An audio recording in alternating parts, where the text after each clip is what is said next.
Alright, ladies and gentlemen, boys and girls, welcome to my channel. Welcome to another video where we'll be discussing, again, more correlations between different religious ideologies and logical perspectives presented in such ideas. And in this video, we're going to be talking about correlations between Mark 16 verses 17 through 18 and the Bhagavad Gita chapter 9 verses 30 and 31. And then kind of extrapolating upon those ideas. So without further ado, Mark 16 verse 17 reads, "And these signs will follow those who believe. In my name they will cast out demons, they will speak with new tongues, they will take up serpents, and if they drink anything deadly, it will by no means hurt them."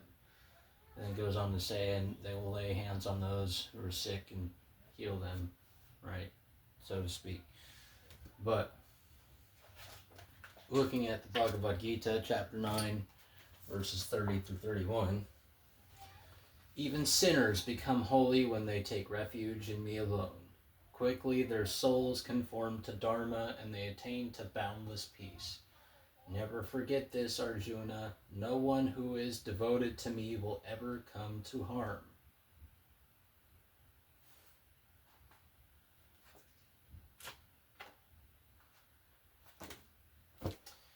So, said plainly, you should be able to see the correlations between that. Now, to extrapolate upon that in terms of logic, right? Because Krishna says that he is logic for those who like to debate. Now, Christ is the Logos, which is logic, right? Now, ultimately, logic is the law, right? It's the law, natural law, so to speak. Natural nature is love, and natural nature's law is logic, right? So natural law is ultimately the love logic. Or if you prefer, right, since we're talking about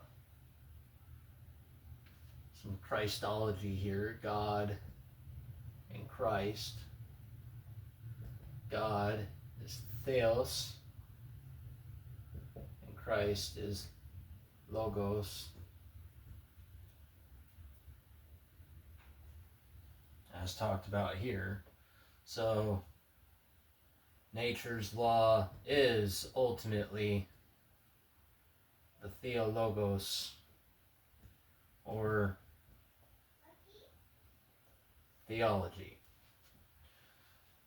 So we've kind of talked about that from a language perspective before. But just as a refresher, wanted to bring that up, right? Because in Jeremiah 31, I believe 31 through 33, I can't remember precisely, but talks about sending someone who has God's law implanted in their heart, right? Now, with that being said, logic is discernment. Discernment is wisdom, or if you prefer, the ability to tell right from wrong, right? Truth from falsehood. In the Serenity Prayer spoken in the opening of basically every 12-step meeting I've ever been to, it reads as, "God, grant me the serenity to accept the things I cannot change, the courage to change the things I can, and the wisdom to know the difference," right? The wisdom to know the difference between the things that you can and cannot change. So, ultimately, it comes down to like the ability to separate wheat from tares. It's processing power, right? To be able to extract what is necessary and discard the rest. You know, it's like digestion, right? Like true digestion. To be able to break things down, incorporate what you need, and leave the rest. So, logically speaking, despite the fact that Mark 16 kind of is speculated by scholars to be a forgery, at least pardon my misspeaking. Mark 16, after a certain verse, I believe after verse 4, is thought to be a later addition to the passage, and thus a forgery by many biblical scholars. Irrelevant to that, logically speaking, those who have adequate processing power, right? So, processing power, otherwise known as wisdom in body, mind, and spirit, they would, in theory, be able to take in something deadly like poison and have it not hurt them. They would, in theory, be able to eat something that would make most people sick and it would not hurt them if they have adequate processing power to process that information, that code, whether it's a toxic code or not.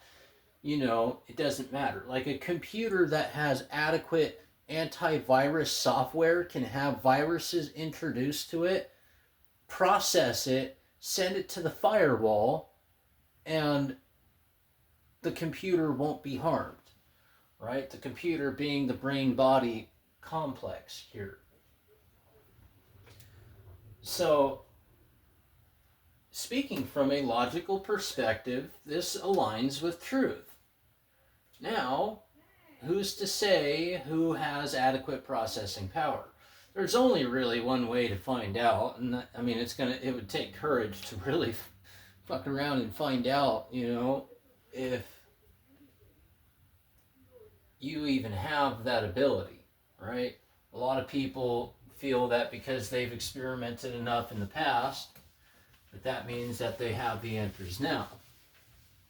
But I know from personal experience that, 10 years ago, like, if I ate wheat products, anything with gluten, like, I would get kind of sick, like, really sick to my stomach. Nowadays, I can eat it, and I'm fine, you know, at least for the most part. If I overeat it, I get sick. If I eat the wrong, or a certain type, then I tend to get sick, you know.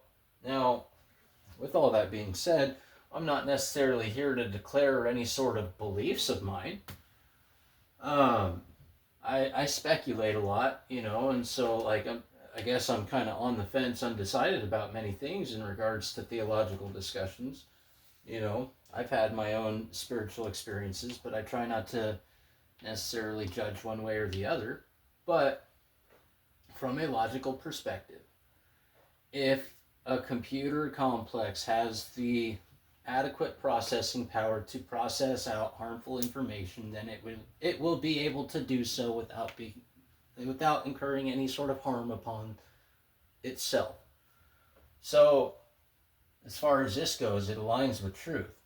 As far as the Bhagavad Gita 9:30 through 31 goes, it's aligning with truth, you know. And so, kind of the takeaway is that if you align yourself with truth and logic and love, then, you know, you can take things in that would harm those who don't align themselves with that, and you'll be fine, you know. And so it's just kind of a matter of, like, quit tripping on it, you know, and just have some faith there. You know, it touches on that whole, it is not what goes into the body of the man that defiles him, but what comes out, for out of the abundance of the heart the mouth speaks. Like, if you have adequate processing power in your heart, then, you know, you'll be able to process out the yuck, and you'll be fine. So, as always, hope you guys got something out of this. If you didn't, keep coming back. If you did, great. keep coming back if you did too.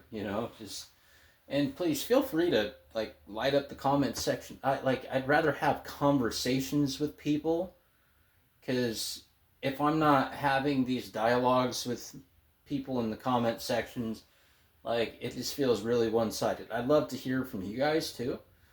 You know, like even if it's just to say, hey, good job, or hey, you missed something. Like I'd rather have someone tell me if I'm missing out on a component of this idea, than just have silence in the comment section. So I mean, if you guys want to get involved with discussion, that'd be cool, and if not, just keep coming back. That's fine too.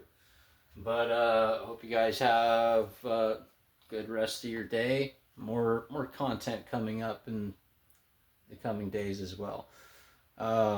So yeah, that's about it for this one. Have a good one.